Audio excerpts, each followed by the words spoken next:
कई बार कोई काम पड़ जाता है मुख्यालय पर, तो छोटा सा नाम मेरा याद रखिएगा। अगर मैं किसी लायक हूँ और आप कभी मुख्यालय जाए तो मेरा नाम बहुत आसान है और आप याद जरूर करिएगा। मुझे भी अच्छा लगेगा। आप अगर कहेंगे कि हम भावपुर से आए तो मुझे लगेगा कि मेरा बात आपको याद, क्योंकि मैं भी महिला हूँ। आपको अपनी बात कहने में जरा भी दिक्कत नहीं होगी, विशेषकर हमारी महिला जो भगवान न करे कि पति का देहांत हो गया, अगर उनकी विधवा पेंशन नहीं है तो उसको मैंने पहले आपसे अभी केवल ये कहा कि फॉर्म भरने के बाद अगर कोई दिक्कत हो तो लोकेश नंबर भी आपको दे देंगे, आप संपर्क कर सकते हैं। क्योंकि शासन की मंशा है कि अगर कोई गरीब है उसके आंसू नहीं खो सकते हैं, तो उसके दुख में हम इतनी मदद कर ही सकते हैं। इसी तरीके और भी शासन के जो स्कीम्स हैं उसके लिए आपकी मदद के लिए हम 24 घंटे तैयार हैं। और रीना पांडे जी हमारी छोटी बहन,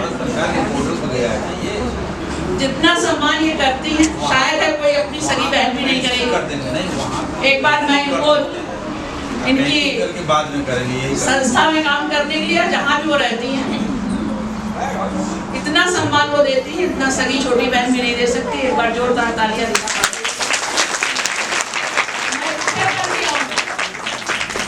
आप देख रहे हैं गाँव में भी खासकर समर से जब चलता है तो कितना पानी का वेस्टेज होता है। आप लोग 0.3% पानी केवल पीने योग्य है। और अगर अगला वर्ल्ड वार हुआ तो सिर्फ पानी का होगा। हम लोगों को आसानी से पानी मिल जाता है। उनसे पूछिए जहाँ गहराई में पानी है, कपड़े धोने के लिए भी महिलाओं को लेने जाना पड़ता है, या नदी किनारे जाकर तालाब किनारे जाकर के वो धोते हैं अपने कपड़े। तो भाई जो सबसे कठिन काम होता है घर में वो माताओं के हिस्से में डाल दिया जाता है। अगर गलत बात हो तो बताना जरूर।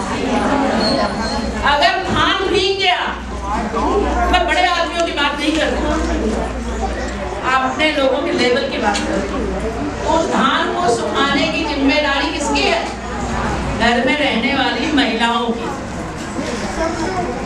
जबकि वो कप सड़ाका में उनका नाम है कि कप में लगी रहती है। अगर बाजरा आ गया कट के और उसमें छोटा छोटा जो बचा हुआ अनाज है, पुरलो जिसको कहते हैं, क्यों उसको अभी फटक करके लाइन में लगाना काम किसका है? और अगर चक्की का पिसा वाला बाजरा का आटा खिला दिया रोटी बनाकर, तो पुरुष के मन से एक बार ये बात जरूर निकलेगी, अम्मा के जमाने में चकिया का पिसा आटा मिलता था। अगर बात गलत हो तो ताली मत बजाओ और सही हो तो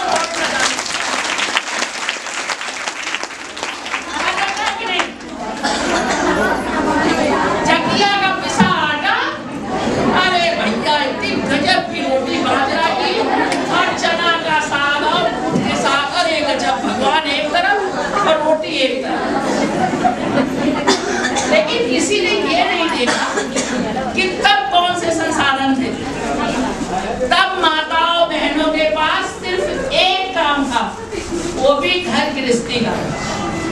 कोई बहुत हाई फाई परिवार से हो उसकी बात अलग थी। आज महिलाओं पर छोटे मोटे काम भी, घर से बाहर भी निकलती हैं सब, समूह में अगर काम कर रही तो वहां भी टाइम देना पड़ता है। क्यों गलत है? आज व्यक्ति के शरीर में भी वो मजबूती नहीं रहती। अगर आप दूध घी ज्यादा खाओ, गरीब पे बहुत ज्यादा पहली बात है। अगर बाल बच्चा हुआ और कहीं सिजेरियन हो गया, टाँके लग गए, तो और अच्छा कुछ खाना पीना देना ही नहीं है। अपना पूरा पूरा सब हिसाब। अगर नॉर्मल डिलीवरी हुई तो ठीक है, खाने पीने को 5 किलो घी मिल जाएगा। अगर पुत्र रत्न की पैदावार हुआ तो, अगर पुत्री हुई तो वो नहीं मिलेगा, फिर 2.5 किलो बैठ जाएगा। प्रैक्टिकल बात कह रहे हैं। लेकिन फिर बड़े खुश हो गए कि हमारे लड़के के लिए बहू आनी चाहिए। लड़कियां ना पैदा हो लेकिन बहू आ जाए।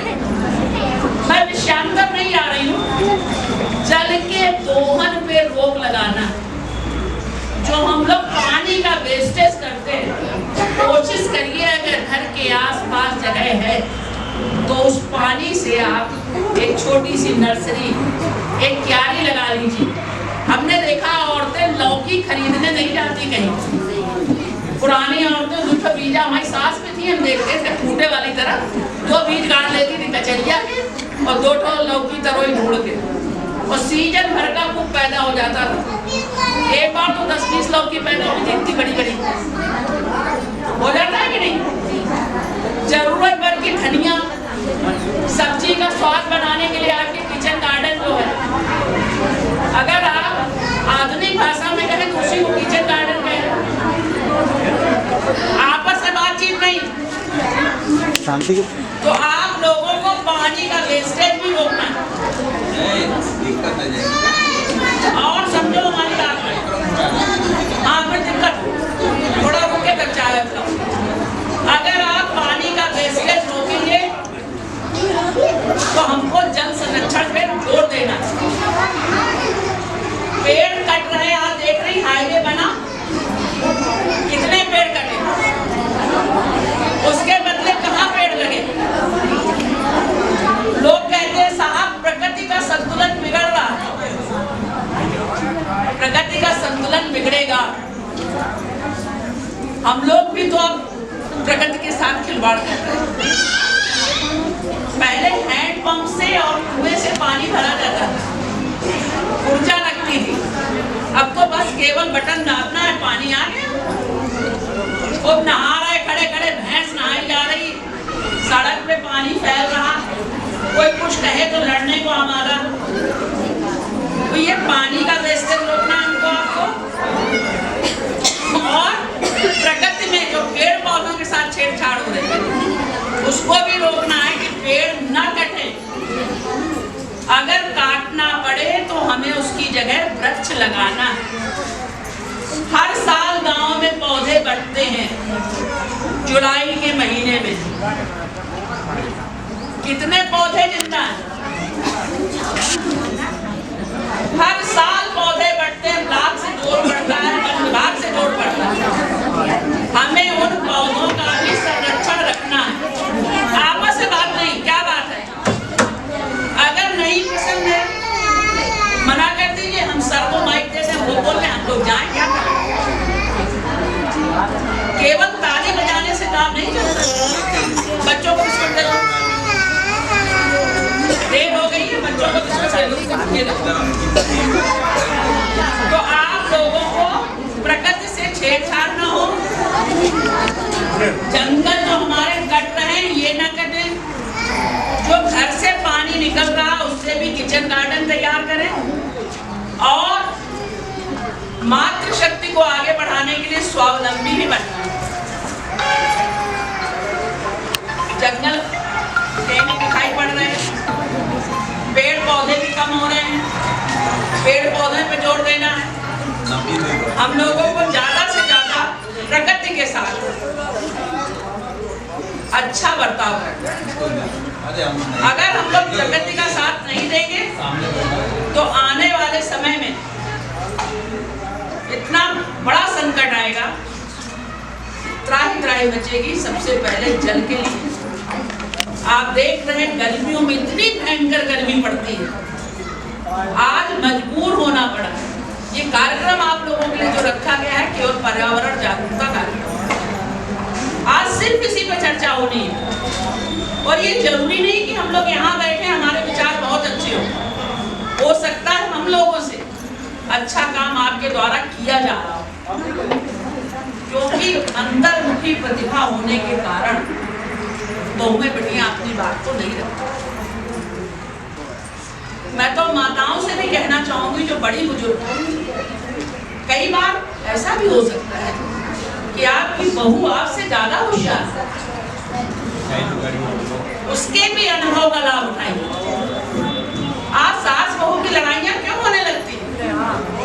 क्योंकि दोनों के अंदर स्वाभिमान, उनका ईगो, उनका घमंड टकरा जाता है।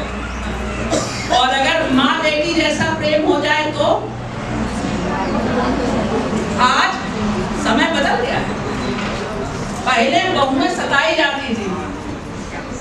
सताई नहीं जाती। आज बड़ी बुजुर्ग बाहर बैठी रहती हैं और अगर मन हुआ तो पूछ लिया जाएगा अम्मा आज क्या बनेगा। सबके घर की बात नहीं करते।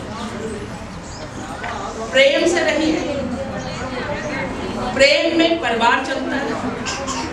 आपका गांव स्वच्छ रहेगा, स्वस्थ रहेगा, आपका पड़ोस अच्छा रहेगा और गांव की इमेज भी दूर दूर तक बहुत अच्छी जाएगी। समूह में भी अगर प्रेम होगा तभी तो समूह आगे बढ़ेगा। आजकल घर में भी जब लोगों का आपसी सामंजस्य नहीं है तो 10 लोग या 12 लोगों का समूह में कैसे रहेगा सामंजस्य? सवाल इस चीज का है। आप लोग घर से निकल रहे हैं, अपना कीमती समय दे रहे हैं और प्रकृति के साथ आज शपथ लेनी है इस चीज की कि हम लोग प्रकृति के साथ छेड़छाड़ नहीं करेंगे। हम जंगल अगर हमारे कट रहे हैं, आज आप उज्ज्वला योजना के तहत ज्यादातर लोगों को गैस सिलेंडर मिलेगा, उजाला से रोशनी हो रही है, आप लोगों के आंख में धुआं न लगे ये कहा गया है। इसलिए आप लोग गैस से ही खाना बनाएं ज्यादा, क्योंकि गांव में लकड़ी आसानी से मिल जाती है, अरहर की तोई वगैरह उखाड़ कोई सब हो जाती है। इसलिए और जाड़ों में शरीर को भी लगता है थोड़ी सेक मिल रही, वो रोटी भी फायदेमंद है। आदमी फंसा जाता है कि भाई गैस वाली रोटी नुकसान करेगी, ये वाली। गाँव में आसानी से ईंधन मिल जाता है, इसलिए भी और चौके भी बड़े बड़े बने होते हैं, दूर दूर तक